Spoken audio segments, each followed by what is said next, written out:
Jérusalem, mars 2023. Une ville millénaire où trois religions se rencontrent, où chaque pierre garde des secrets de millénaires. Les ruines de la vieille ville résonnent encore des prières de millions de fidèles qui ont foulé ces pavés pendant des siècles. Les murs de pierre blanche brillent sous le soleil du Moyen-Orient, témoins silencieux d'une histoire qui dépasse l'entendement humain. Mais ce qui se passa dans une maison simple du quartier de Talpiot allait ébranler jusqu'aux plus grands spécialistes en langues anciennes du monde entier. Une maison ordinaire, avec ses murs blancs, ses fenêtres donnant sur les collines de Judée, son petit jardin où poussent des oliviers centenaires. Une maison où vivait une famille parfaitement normale, sans histoire extraordinaire, sans prétention spirituelle particulière. Sarah Dolstein, 34 ans, infirmière à l'hôpital Hadassah, mère dévouée et femme pragmatique, ne croyait pas aux phénomènes paranormaux. Elle était une femme de science, habituée à voir la vie et la mort sous leur aspect le plus concret, le plus matériel. Son mari, Michael, travaillait comme ingénieur informatique dans une start-up de Tel Aviv. Leur vie était réglée comme une horloge suisse. Le travail, la famille, les repas du vendredi soir, les promenades du samedi. Et puis, il y avait David. David Goldstein, leur fils unique, 4 ans à peine. Un enfant souriant, curieux, énergique, comme tous les enfants de son âge. Il parlait les mots typiques d'un petit de 4 ans, « Maman, papa, j'ai faim, je veux jouer ». Son vocabulaire ne dépassait pas les 200 mots basiques que n'importe quel enfant de son âge maîtrise. Il aimait les dinosaures, les dessins animés, les gâteaux au chocolat. Un enfant parfaitement ordinaire dans tous les sens du terme. Jusqu'à ce matin du 15 mars 2023. David se réveilla de son sommeil profond. Il était 6h37 exactement. Sarah le sait parce qu'elle a regardé l'horloge digitale sur la table de nuit au moment où elle a entendu la voix de son fils. Une voix qui ne ressemblait pas à celle qu'elle connaissait depuis 4 ans. Les premiers mots que David prononça ce matin-là n'étaient pas en hébreu, en arabe ou en anglais. C'étaient des mots qui ne devraient pas exister dans la bouche d'un enfant du XXIe siècle. Abash Faktan Rouvain. Père, pardonne nos dettes. Sarah se figea complètement. Son cœur s'accéléra violemment dans sa poitrine. Ces mots, elle les reconnaissait de quelque part, d'un endroit très distant dans sa mémoire, mais c'était impossible. Complètement. Absolument impossible. Son fils de 4 ans venait de parler en araméen. La langue que Jésus-Christ parlait il y a 2000 ans, une langue morte depuis 15 siècles. Une langue seule quelques spécialistes mondiaux peuvent encore déchiffrer et prononcer correctement. « David ?» murmura-t-elle en s'approchant du lit de son fils, les jambes tremblantes. L'enfant la regarda avec des yeux qui semblaient soudainement beaucoup plus vieux que son âge. Des yeux profonds, chargés d'une sagesse qui ne devrait pas exister chez un bambin de 4 ans. « Ima » dit-il doucement. « Maman » en hébreu. Puis, il continue en araméen. « Anayedana madehaft le memar » je sais ce que tu veux dire. Sarah sentit ses genoux se dérober sous elle. Elle s'assit lourdement sur le bord du lit, fixant son fils avec un mélange de fascination et de terreur pure. « David, chéri, d'où connais-tu ces mots ?» L'enfant inclina la tête légèrement, comme s'il réfléchissait profondément, puis il répondit, cette fois en hébreu, mais avec une maturité linguistique qu'il n'avait jamais démontrée auparavant. « Je me souviens, Ima, je me souviens de tout. Des collines, des foules, des paroles. Je me souviens du maître. » Michael entra dans la chambre à ce moment, attiré par les voix inhabituellement sérieuses pour un matin ordinaire. « Qu'est-ce qui se passe ?» demanda-t-il en se frottant les yeux. Sarah ne put répondre.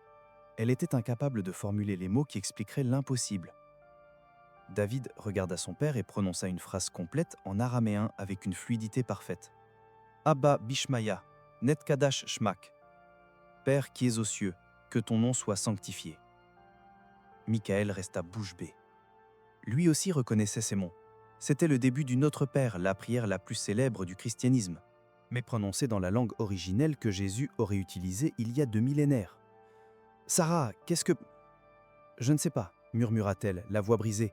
« Je ne sais absolument pas. » Ce qu'il ne savait pas encore, c'est que ce n'était que le début d'une histoire qui allait les emmener aux confins de la foi, de la science et du mystère.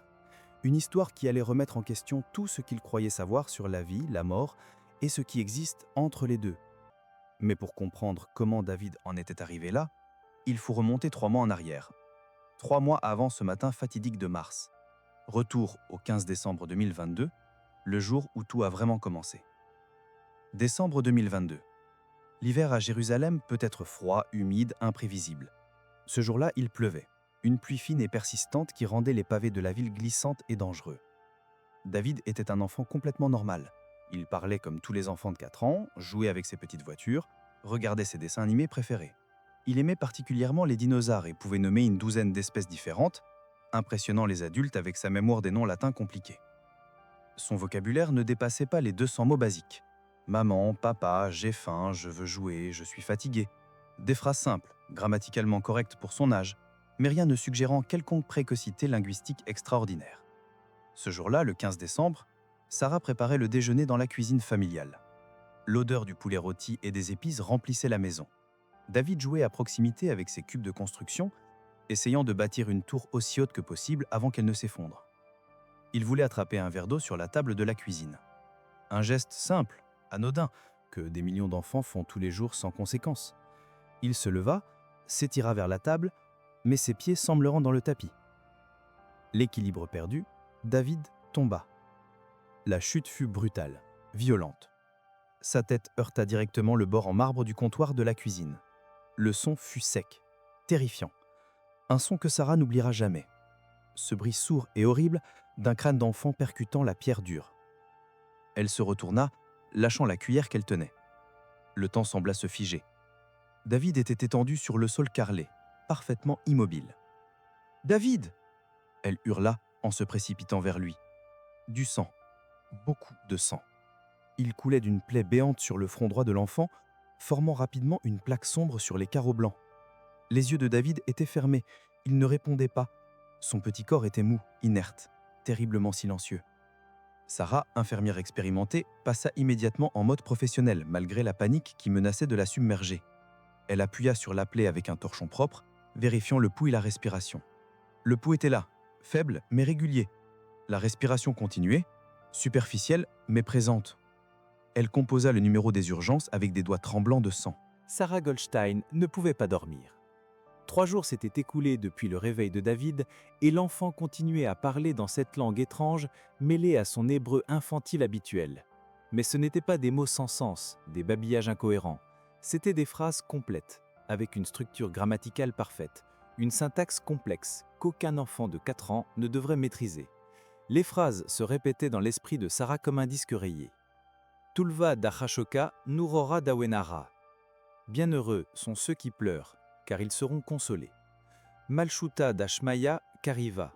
Le royaume des cieux est proche. Des phrases qu'elle reconnaissait vaguement des évangiles, mais prononcées dans la langue originelle que Jésus aurait utilisée il y a 2000 ans.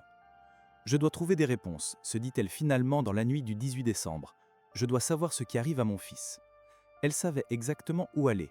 L'université hébraïque de Jérusalem abritait l'un des départements de langue sémitique les plus prestigieux du monde. Des chercheurs qui consacraient leur vie à déchiffrer les manuscrits anciens, à reconstruire les langues perdues, à comprendre comment nos ancêtres communiquaient il y a des millénaires.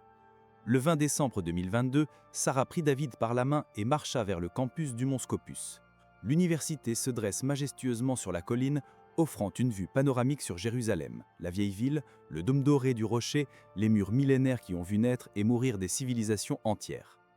L'Institut des langues anciennes occupait un bâtiment moderne en pierre de Jérusalem avec de grandes fenêtres donnant sur les collines de Judée. Sarah avait pris rendez-vous avec la docteure Rachel Cohen, professeure émérite spécialisée en araméen biblique avec plus de 30 ans d'expérience dans le déchiffrement de manuscrits antiques. La docteure Cohen les reçut dans son bureau, un espace rempli de livres du sol au plafond, de photographies de manuscrits anciens accrochés au mur, de tablettes en argile sous verre, de fragments de papyrus jaunis par les siècles. C'était une femme d'environ 65 ans, cheveux gris tirés en chignon strict, lunettes à monture épaisse, regard perçant d'intellectuel habitué à analyser, à questionner, à ne jamais rien accepter sans preuve concrète. « Madame Goldstein », dit-elle en serrant la main de Sarah, puis en regardant David avec un sourire professionnel. « Pardonnez mon scepticisme, mais j'étudie cette langue depuis 40 ans et je peux vous assurer que c'est extrêmement rare, même parmi les adultes érudits. Un enfant de 4 ans », elle laissa la phrase en suspens, l'implication claire. « Je sais que ça semble impossible, » répondit Sarah. « C'est pourquoi je suis venue. J'ai besoin que quelqu'un de qualifié évalue ce que mon fils dit, pour savoir si c'est vraiment de l'araméen ou juste, je ne sais pas, des sons qui y ressemblent. » Très bien, voyons cela. La docteure Cohen fit signe à David de s'approcher. L'enfant entra dans le bureau avec curiosité, regardant autour de lui les objets fascinants qui remplissaient l'espace. « Bonjour David, dit la professeure en hébreu. Je m'appelle Rachel. J'étudie les langues très anciennes. Ta maman dit que tu parles une langue spéciale. Tu veux bien me parler un peu ?» David la regarda longuement, comme s'il l'évaluait. Puis son regard se posa sur quelque chose derrière elle, une étagère remplie de manuscrits anciens soigneusement préservés sous verre. L'enfant s'approcha directement de cette étagère, ses petits pas résonnant sur le parquet. Ses doigts pointèrent un papyrus spécifique, jaunâtre et fragile, couvert d'une écriture ancienne à peine visible. « Hanaktava Kadisha », prononça David avec une clarté cristalline parfaite. Ceci est le livre sacré. La docteure Cohen sentit littéralement ses jambes trembler sous elle. Elle dut s'appuyer contre son bureau pour ne pas perdre l'équilibre. Ce que l'enfant venait de dire n'était pas une phrase simple, c'était une référence spécifique écrite sur ce papyrus précis, un papyrus datant du IIe siècle après Jésus-Christ, Nametre Setlov les Negot d'Estisortweka. Seules 3 personnes au monde pouvaient lire ce manuscrit avec certitude. Rachel Cohen était une d'elles. « Comment connais-tu ces mots ?» balbutia-t-elle. Sa voix professionnelle, habituellement assurée, maintenant réduite à un murmure tremblant. David la regarda avec ses yeux qui semblaient beaucoup trop vieux pour un visage d'enfant. « Analeka Minioma de Valette.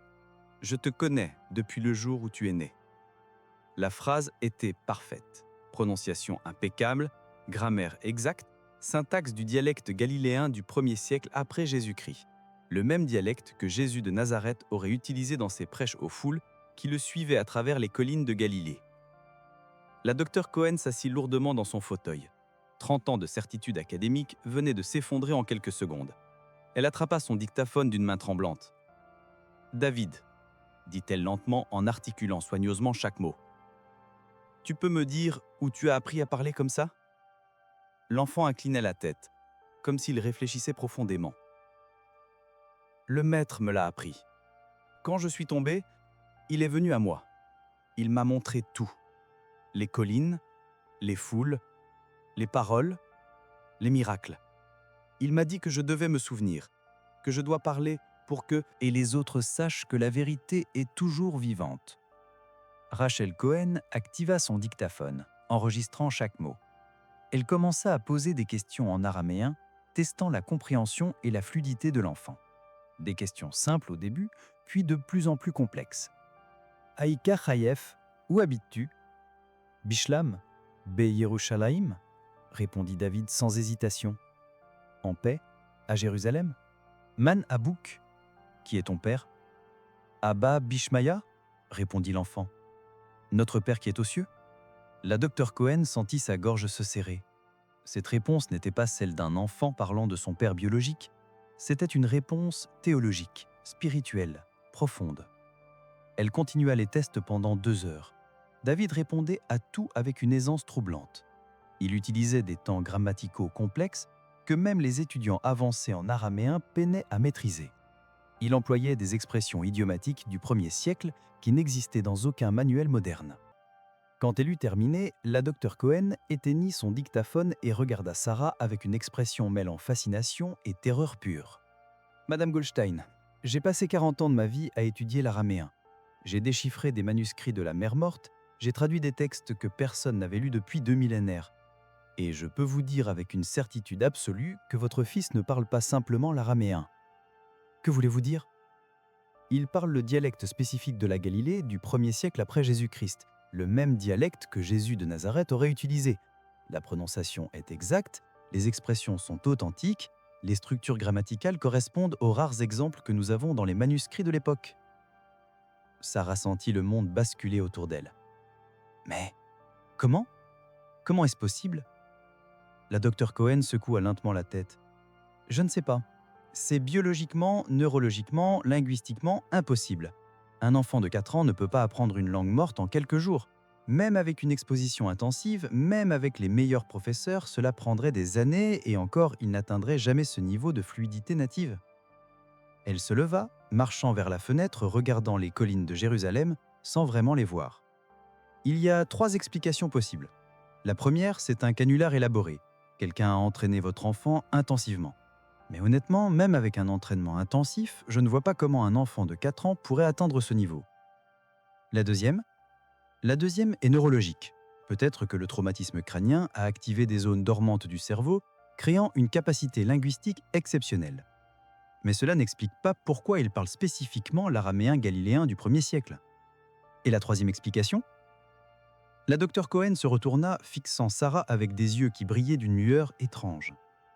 La troisième explication est que votre enfant accède à des souvenirs qui ne lui appartiennent pas, des souvenirs d'une vie antérieure, des souvenirs de quelqu'un qui parlait réellement cette langue il y a 2000 ans.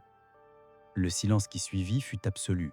Même David, qui avait joué tranquillement avec un bloc de bois pendant la conversation, s'était arrêté et regardait les deux femmes avec une gravité troublante. « Je ne suis pas venu juste pour parler, » dit l'enfant en araméen parfait. « Je suis venu pour montrer. » La nouvelle du petit David se répandit comme un feu de forêt parmi les cercles académiques de Jérusalem. En quelques jours, linguistes, théologiens et archéologues commencèrent à poser des questions que personne ne savait comment répondre. Le 23 décembre 2023, la Dr Cohen organisa une réunion avec 6 autres experts en langue sémitique. Ils testèrent David pendant 4 heures, filmant chaque échange, analysant chaque mot. Le consensus fut unanime et troublant. David Goldstein parlait un araméen galiléen du 1er siècle avec la fluidité d'un locuteur natif. C'était scientifiquement impossible. Pourtant, c'était réel, documenté, vérifiable. Mais David avait autre chose à leur montrer. Quelque chose qui allait transformer ce mystère linguistique en quelque chose de bien plus profond et bien plus troublant. Un matin froid de janvier 2023, David se réveilla et dit à sa mère des mots qui allaient changer tout. « Baya le bait, ima. Je veux aller à la maison. » Sarah, qui avait maintenant appris à comprendre quelques phrases araméennes basiques, fronça les fronts. « Nous sommes à la maison, chérie. » David secoua la tête avec une sérénité qui ne correspondait pas à son âge. Baïta Davi, la maison de mon père. Pendant 3 semaines, David insista pour aller à la maison de son père. Il dessinait des cartes étranges sur du papier avec des crayons de couleur, traçant des collines, des lacs, des chemins. Ces descriptions étaient détaillées, précises, obsessives. « Il y a une grande mer, disait-il en araméen mêlé d'hébreu, pas salée comme la mer morte, douce, pleine de poissons, et des collines tout autour avec des oliviers et des vignes. Il y a un village près de l'eau, c'est là que je vivais. » Sarah commença à investiguer. Elle chercha sur Internet, consulta des cartes géographiques, lut des livres d'histoire biblique. Les descriptions de David correspondaient exactement à la géographie de la Galilée, plus spécifiquement aux environs de Capharnaüm, une ancienne ville de pêcheurs sur les rives de la mer de Galilée. Capharnaüm, la ville où, selon les évangiles, Jésus avait établi son quartier général pendant son ministère en Galilée. La ville où il avait guéri des malades, prêché dans la synagogue, appelé ses premiers disciples. Le 15 février 2023, Sarah prit la décision la plus importante de sa vie. Elle acheta des billets d'avion pour Tibériade, la ville la plus proche de Capharnaüm. Le vol ne dura que 45 minutes depuis l'aéroport de Tel Aviv. Mais quand le petit avion commença à descendre au-dessus de la mer de Galilée, quelque chose d'extraordinaire se produisit. David pressa son visage contre le hublot et ses yeux se remplirent de larmes. Pas des larmes de tristesse, mais des larmes d'une émotion que Sarah n'avait jamais vue chez lui. Une émotion profonde, ancienne, chargée d'une nostalgie qui transcendait le temps. « Yama de Galila » murmura-t-il avec une voix brisée. « La mer de Galilée ». Ses petites mains tremblaient contre la vitre froide. Des larmes coulaient sur ses joues, tombant sur son pull bleu marine. « C'est là, c'est vraiment là, exactement comme dans mes souvenirs. » Quand ils atterrirent à Tibériade, David fit quelque chose qui laissa Sarah en état de choc absolu. L'enfant qui n'avait jamais quitté Jérusalem, qui n'avait jamais vu une photographie de la Galilée, se dirigea sans hésitation vers un taxi spécifique parmi la douzaine garée devant l'aéroport. « Le Capharnaüm » dit-il au conducteur en hébreu. « À Capharnaüm. » Le chauffeur, un homme âgé nommé Moshe, avec une barbe grise et des yeux rieurs, regarda Sarah avec surprise. « Votre fils connaît le nom ancien de Capharnaüm ? Capharnaüm, le village de Naoum. La plupart des touristes l'appellent juste Capharnaüm. » Sarah n'avait pas de réponse. Elle ne connaissait elle-même pas ce nom ancien. Pendant le trajet de 20 minutes, le long des rives de la mer de Galilée, David pointa des endroits spécifiques du paysage les nommant en araméen avec une familiarité qui glaçait le sang. « Givat Adaga » murmura-t-il en désignant une colline. « La colline des pêcheurs.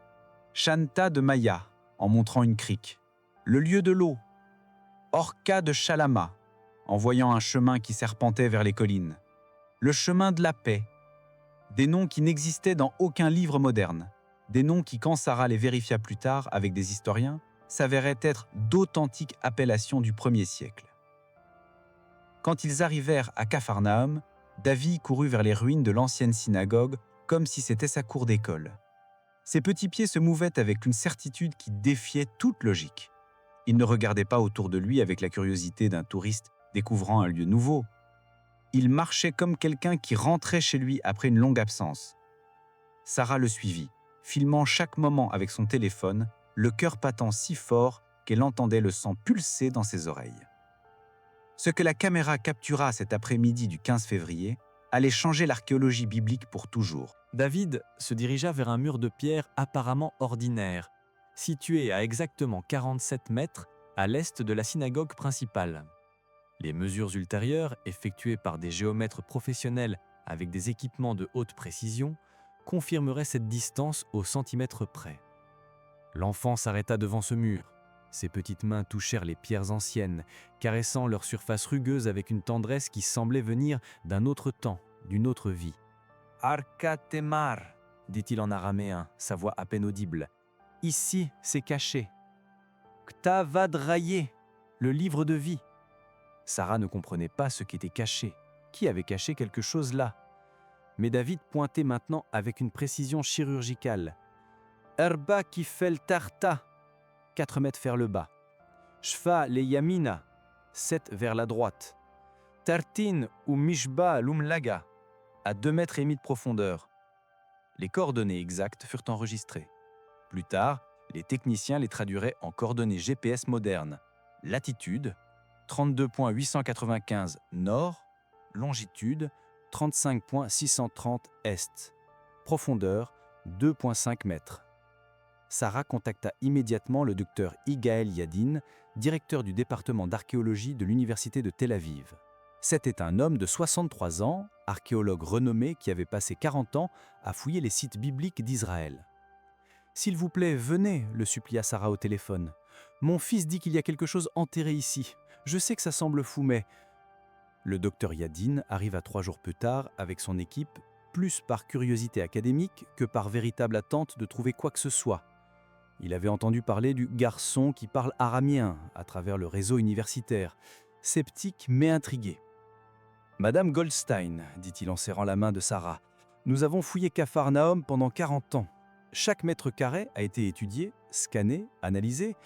Si quelque chose d'important était enterré ici, nous l'aurions trouvé depuis longtemps. » Mais David insistait avec une conviction qui perturbait les adultes présents. Il pointait le mur, encore et encore, ses petits doigts traçaient des lignes invisibles sur les pierres. « Harka, Harka Tedmera, ici elle dort. » L'excavation commença le 20 février 2023 à 9h30 du matin.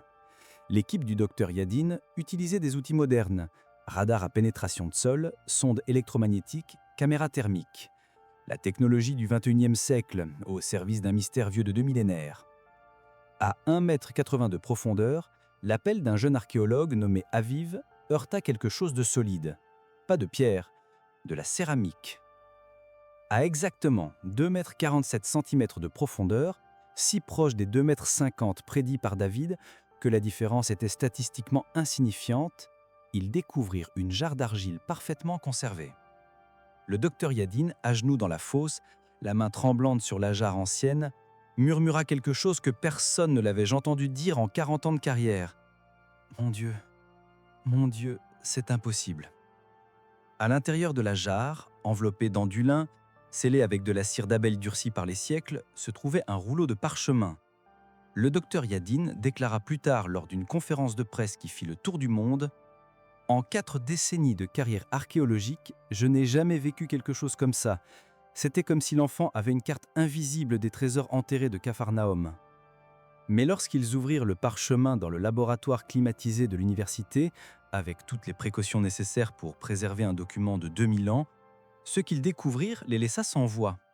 C'était un texte en araméen du 1er siècle, écrit dans la même calligraphie que les manuscrits de la mer Morte. L'encre était décolorée mais lisible, le parchemin miraculeusement préservé par les conditions arides du sol de Galilée. Et le contenu était impossible. Le premier paragraphe commençait ainsi.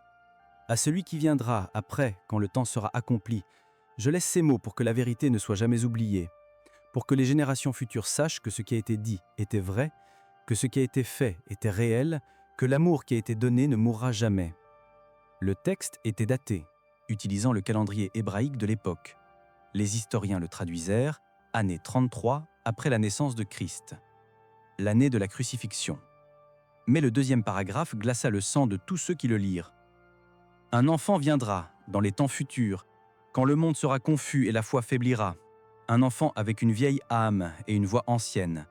Il parlera avec mes mots, il se rappellera de mes chemins, il guidera les égarés vers la vérité. » Sarah, lisant la traduction que le docteur Yadin lui avait donnée, sentait ses jambes se dérober sous elle.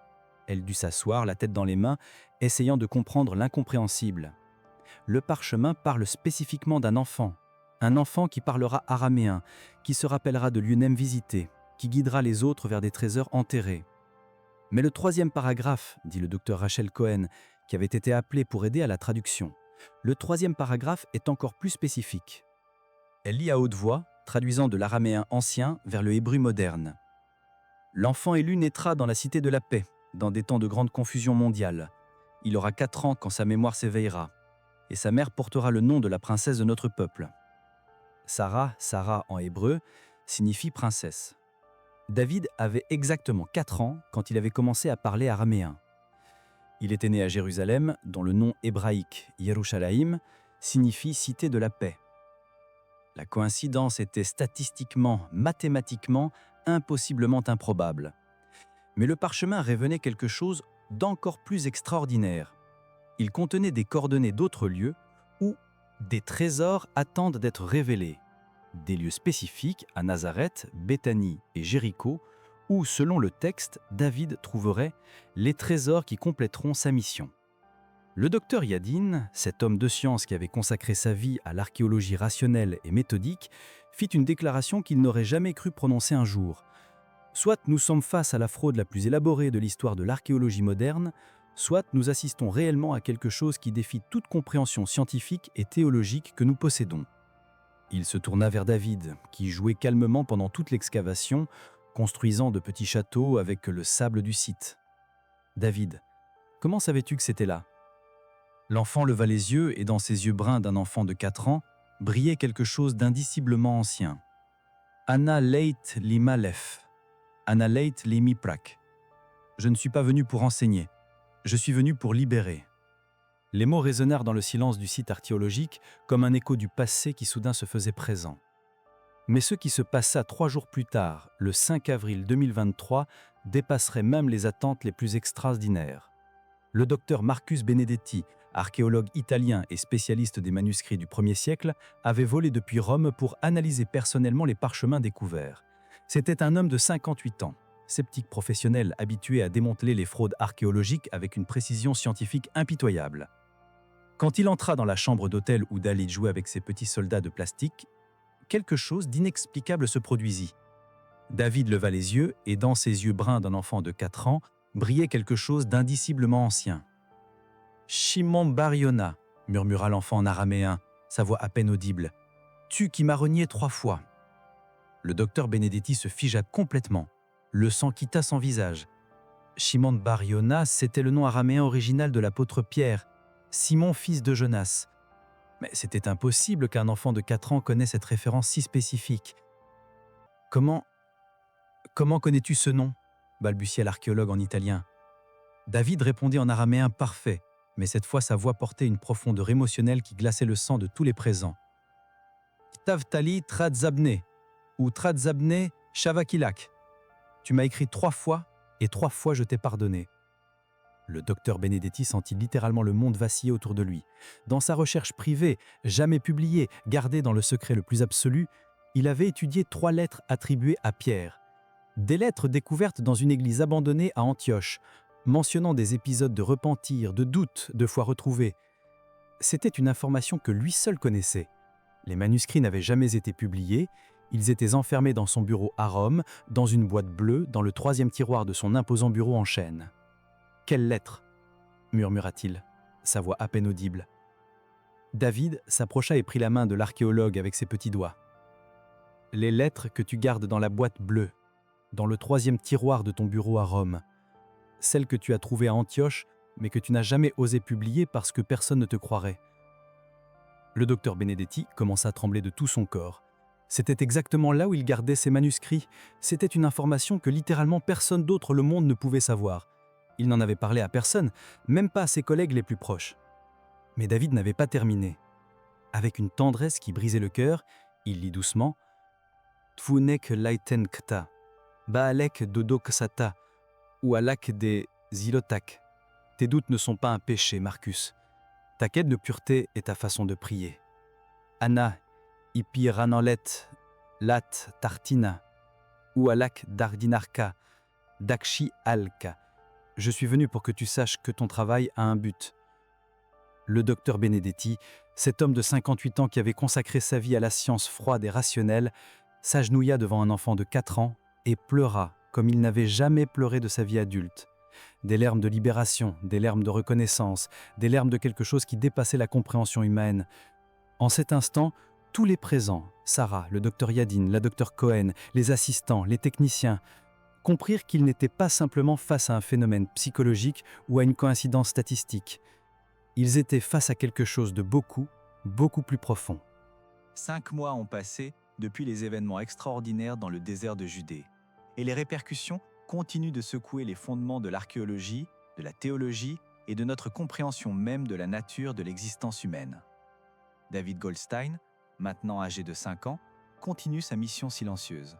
Depuis avril 2023, il a guidé des archéologues vers 7 découvertes supplémentaires en Terre Sainte. Chaque trouvaille confirme avec une précision troublante les emplacements qu'il décrivait en araméen. À Nazareth, il a indiqué les ruines d'une maison du 1er siècle où, selon ses mots, le charpentier gardait ses outils sacrés. L'excavation a révélé un atelier avec des instruments de menuiserie parfaitement conservés et une inscription en araméen « Yosef bar Eli, bonnet de Midem Kadishin » Joseph, fils de Élie, constructeur de choses sacrées. À Béthanie, David a conduit les chercheurs jusqu'à une chambre funéraire où, selon ses paroles, Lazare a attendu 4 jours avant le miracle. À l'intérieur, ils ont trouvé un sarcophage vide avec des inscriptions correspondant exactement au récit évangélique. Mais peut-être le plus troublant est ce qui se passe avec d'autres enfants autour du monde. Le phénomène David Goldstein n'est pas unique. Dans les 4 derniers mois, 23 cas similaires ont été rapportés sur 5 continents. Des enfants entre 3 et 7 ans qui, après des expériences traumatiques, commencent à parler des langues éteintes et démontrent des connaissances impossibles sur des civilisations anciennes. Au Pérou, une fillette de 4 ans parle le quechua classique et a guidé des archéologues vers des ruines incas non documentées. En Inde, un garçon de 6 ans récite des textes sanscrits qui n'existaient que dans des manuscrits détruits il y a 1000 ans. La docteure Elena Vasquez, neuropsychologue de l'Université de Barcelone, a étudié 12 de ces cas. Sa conclusion est révolutionnaire. Nous assistons à un phénomène global qui suggère que la conscience humaine peut accéder à des mémoires qui transcendent le temps linéaire. Que signifie cela pour nous? Assistons-nous à l'éveil d'une nouvelle étape de l'évolution humaine ou peut-être au retour de quelque chose de très ancien qui n'est jamais vraiment parti? David Goldstein nous a enseigné que les frontières entre passé et présent, entre la vie et la mort, entre le possible et l'impossible, sont beaucoup plus minces que nous ne croyons. Son histoire nous rappelle qu'il y a des mystères dans ce monde que la science ne peut pas encore expliquer. Mais peut-être n'ont-ils pas besoin d'explication. Peut-être ont-ils seulement besoin de foi. Mais il y a quelque chose que nous ne vous avons pas raconté. Quelque chose que les chercheurs ont gardé secret pendant des mois jusqu'à ce que les événements récents les obligent à le révéler. Le 15 août 2023, exactement 4 mois après la première découverte dans le désert, David s'est réveillé à 3h33 du matin avec une urgence qui a terrifié sa mère. Ima Zimnaklil. Maman, le temps est écoulé. Sarah a trouvé son fils assis dans son lit, les yeux ouverts mais vitreux, comme s'il voyait quelque chose qu'elle ne pouvait pas percevoir. Quel temps, chérie? De quoi parles-tu? David l'a regardé avec une gravité qui glaçait le sang. En araméen parfait, il a prononcé des mots que Sarah a immédiatement enregistrés, pressentant leur importance. Beyomma darba veesri d'Aliara kadmaya de Stirva, Noura minchmaya nektet, Atra kadisha netzatsea et Kula alma nehul. Au jour 24 du premier mois d'automne, le feu descendra du ciel. Le lieu sacré sera secoué et le monde entier tremblera. Sarah a senti un frisson glacé parcourir son corps. Le premier mois d'automne, dans le calendrier hébreu, est Tishri. Le 24 Tishri 2023 correspondait exactement au 7 octobre. Mais David ne s'est pas arrêté là, avec une précision qui paralyserait les analystes internationaux des semaines plus tard. Il a continué avec Min Daruma et Min Marva, Karva Netrar, Alpin Erevanon Yetkadvun Beyomachad, ou Vatar Alma Layetsak Laktele. Depuis le sud et depuis l'ouest, la guerre commencera. Des milliers, des centaines seront tués dans un seul jour. Et ensuite, le monde ne pourra pas l'arrêter. Sarah ne comprenait pas complètement l'araméen. Mais les mots Karva, guerre, et Yetkadvun seront tués, la terrifièrent. Elle a immédiatement contacté le docteur Yadin, qui est arrivé cette même nuit avec une équipe de traducteurs spécialisés. La traduction complète de la prophétie de David les a laissés sans voix. Elle décrivait avec une précision effrayante des événements qui se produiraient exactement 53 jours plus tard. Une attaque depuis le sud, Gaza, une réponse depuis l'ouest, Israël, des milliers de morts dans les premières heures. Le docteur Yadin a pris la décision la plus difficile de sa carrière. Le 20 août 2023, il a envoyé un rapport confidentiel aux autorités israéliennes. Le rapport a été classé comme information non vérifiable d'une source non fiable. Le 7 octobre 2023, à 6h30 du matin, a commencé exactement ce que David avait prophétisé. Mais ce n'était pas la partie la plus effrayante. La partie la plus effrayante est ce qu'il avait dit sur ce qui viendrait après. Et cette partie, cette dernière révélation, David l'a gardée secrète. Seule Sarah la connaît. Elle est enregistrée, datée, vérifiée. Mais elle n'a encore pas été rendue publique. Parce que ce que David dit sur l'avenir, sur ce qui arrive maintenant, sur ce qui arrivera dans les prochains mois, c'est quelque chose que le monde n'est peut-être pas encore prêt à entendre.